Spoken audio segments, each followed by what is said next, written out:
जब शादी होगा लड़का लड़की में, तो जो पुरुष है वो तो रोज रात में जो सदिया होता है उसके साथ तो उसी में और पैदा हो जाता है। ये विद्वानों की धरती, बुद्ध और महावीर की तपोभूमि, सम्राट अशोक की विरासत और विश्व विख्यात नालंदा विश्वविद्यालय वाले बिहार के मुख्यमंत्री नीतीश कुमार हैं।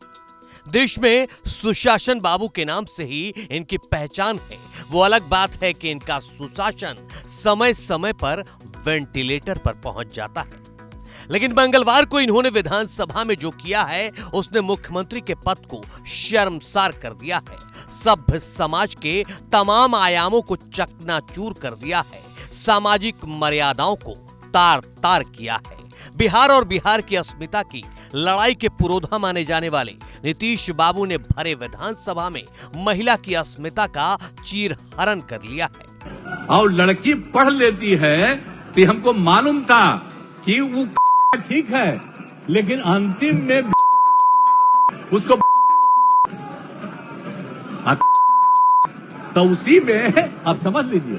शब्द ही नहीं, इनके हाथों के इशारे देखिए, भाव भंगिमा समझते हैं तो वो भी देख लीजिए। तो जो पुरुष है वो तो रोज रात में जो सदिया होता है उसके साथ।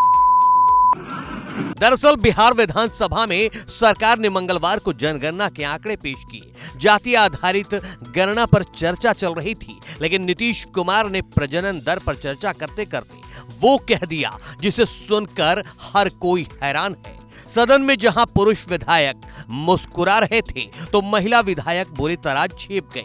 सुशासन बाबू ने ऐसे निचले स्तर की बात की है कि गली कूचे के लड़के भी संकोच में ही दबी जुबान में ऐसी बातें करते हैं। जब शादी होगा लड़का लड़की में, तो जो पुरुष है वो तो रोज रात में जो सदिया होता है उसके साथ तो उसी में और पैदा हो जाता है।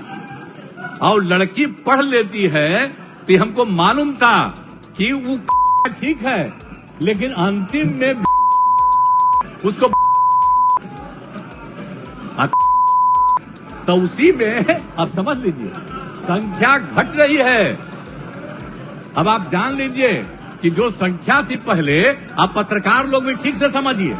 सुशासन बाबू भले ही बिहार में जनगणना का आंकड़ा कम हुआ हो, सरकारी दस्तावेजों में बिहार की आबादी घटी हो, लेकिन अपनी पीठ थपथपाने और वाहवाही लेने के लिए कोई ऐसा भद्दा तरीका अपनाता है क्या? ये तो वही बात हुई कोई प्राणी विज्ञान का प्रोफेसर रिप्रोडक्टिव सिस्टम पढ़ाने के लिए भरी क्लास में प्रैक्टिकल शुरू करवा दे। आपसे तो ये उम्मीद नहीं थी।